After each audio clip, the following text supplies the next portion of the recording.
김영수입니다. 36개 20번째 혼수모으로 들어가 보도록 하겠습니다. 혼수모으는 물을 흐려서 물고기를 잡다. 어릴 때 미꾸라지라든지 물고기를 잡아본 경험이 있으신 분들은 위에서부터 발로 물을 첨벙첨벙 저어서 일단 물고기를 놀라게 만들고 또 물을 흐려가지고 물고기를 잡은 그런 경험이 있을 겁니다. 상황을 자기한테 유리하도록 이끌어라, 그런 메시지를 전달하고 있는 그런 계책이기도 합니다. 민간의 격언인지 36개를 자료들을 전부 다 모아가지고 책을 만든 사람의 창작품인지는 알 수는 없습니다만 어쨌든 재미난 계책이면 틀림없습니다. 물을 흐려서 물고기를 잡아라. 주어진 조건에서 조건을 창출하는 쪽으로 나아가라라고 하는 굉장히 창의적인 그런 계책이기도 합니다. 먼저 역사적인 사례를 보도록 하겠습니다. 기원전 284년에 연나라가 숙적인 제나라를 대거 공격을 합니다. 특히 당대의 명장으로 알려져 있는 아기가 큰 임무를 띠고 제나라를 공격을 해서요, 70여 개 성을 단숨에 함락시키는 아주 큰 성과를 거두게 됩니다. 승승장구하거든 이 상황에서 특히 제나라가 거의 멸망 직전에 몰려있는 상황에서 연나라 소왕이, 즉 아기를 발탁했던 연나라 소왕이 갑자기 죽는 뜻밖의 일이 벌어집니다. 제나라는 증묵이라는 성하고 거라고 하는 성 두 개만 남겨두고 있는 상황이었습니다. 조금만 더 공격하면 제나라가 완전히 멸망할 상황인데 아기를 전폭적으로 신뢰했던 연나라 소왕이 갑자기 사망하는 일이 발생함으로써 뜻밖의 상황을 맞이하게 됩니다. 아들 해왕은요, 아기를 평소 때부터 좋아하지 않았습니다. 아기를 교체하자라고 하는 주변 측근들의 이야기만 듣고 아버지 소왕에게 아기를 한번 교체하는 게 어떻겠습니까? 라고 건의했다가 아버지로부터 곤장을 맞은 그런 경험도 있습니다. 그러다 보니까 아기에 대해서 좋은 감정을 갖고 있지 않았습니다. 더더군다나 아기가 큰 성과를 거두게 되니까 해왕의 측근들이 계속해서 장수를 교체하자.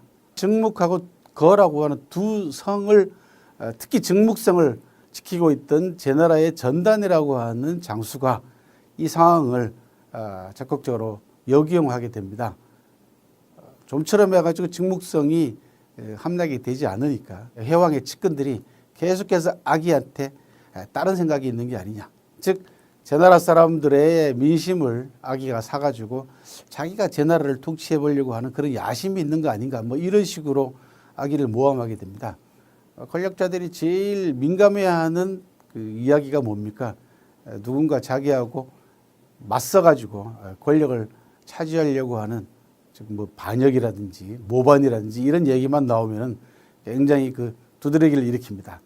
해왕의 측근들이 바로 이 점을 물고 해왕을 흔들어댑니다. 해왕이 전격적으로 아기를 교체합니다.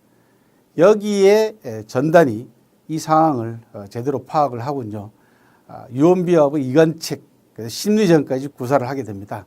제나라의 부자들을 사절단을 구성을 해서 연나라로 보내가지고 우리가 나중에 항복하게 되면 우리를 제발 좀 살려달라, 뭐 이런 식으로 연나라에게 구걸을 하게 합니다.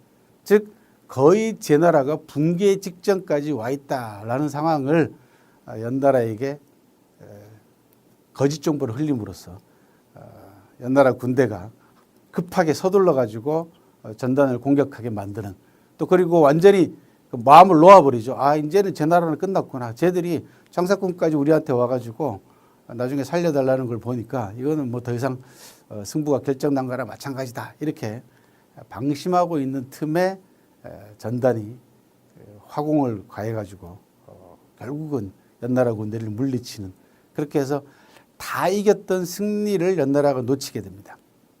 바로 이 상황에서 전단이 구사했던 전략과 전술을 혼수모에다가 비유할 수 있습니다. 즉 흐트러져가는 연나라 상황을 유언비어를 퍼뜨려서 연나라를 방심하게 만들고 이간책을 실시해가지고 사용해가지고 임금하고 장수들 사이를 갈라놓고 이런 심리전까지 다양하게 구사함으로써 연나라 내부를 전체를 흐려버렸죠. 그렇게 해서 결국은 물고기를 잡고 혼수모의 전략과 전술을 가지고 역전성을 거두게 되는 그런 사례가 남아 있습니다. 경영 사례에서는 중국 사례를 말씀을 드리도록 하겠습니다. 1988년 중국 동북 지역의 한 식용유 회사에서 있었던 일입니다.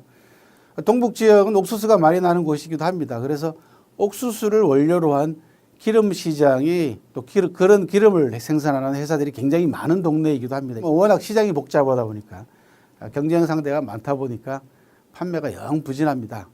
사방으로 노력한 끝에 일본 고객 한 회사를 소개를 받습니다. 옥수수 원료를 사겠다라고 하는 솔깃한 제안을 하게 됩니다.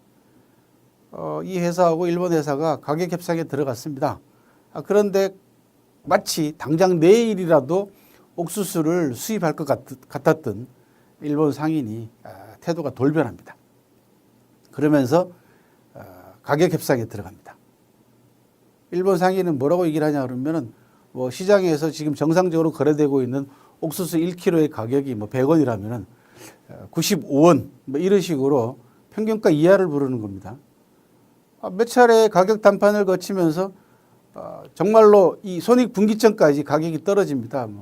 오너가 가만히 생각을 해봤더니 일본 상인이 이 회사 말고도 다른 옥수수를 판매하는 회사, 또 다른 식용유 회사하고도 접촉한 상황이 파악이 됐습니다. 지금은 절박한 상황이기 때문에 뭐 이 다른 회사들하고는 만나가지고 대책을 세울 생각을 하지 않고 일단은 나는 계약을 체결하는 게 중요하다. 지금 경영난을 타파하기 위해서는 손해를 보더라도 이 사람하고 계약을 해야 되겠다라고 생각해서 계약 체결을 서두릅니다. 구두로 내일 만나서 계약을 체결하자라고 얘기를 했는데 또 일본 상인이 약속 장소에 나타나지 않은 겁니다. 나중에 계약에 실패하고 난 다음에 알아봤더니 이 상인이, 일본 상인이 여기저기 돌아다니면서 같은 동종 업계에 있는 사람들을 흔들어 놓은 겁니다. 일본 상인이 혼수모라고 하는 계책을 성공적으로 구사할 수 있었던 가장 큰 이유는요, 같은 업계 간에 정보 교환이 없는 상황을 파악당한 겁니다. 일본 상인은 같은 중국 내 동종 업계 회사들이 상호 간의 정보 교환이 없는 상황을 파악을 하고 혼수모라고 하는 계책을 통해서 가격을 다운시켜서 자기한테 유리하게 수입을, 옥수수를 수입해간 그런 사례가 남아 있습니다. 혼수모를 당하지 않으려면은 그죠? 정보에 대한 파악이 대단히 중요하다는 걸 보여주는 그런 사례였습니다. 효과적으로 물고기를 잡기 위해서는 일부러라도 물을 흐리는 경우가 있습니다. 사실 성공학도 이와 별반 다르지 않습니다.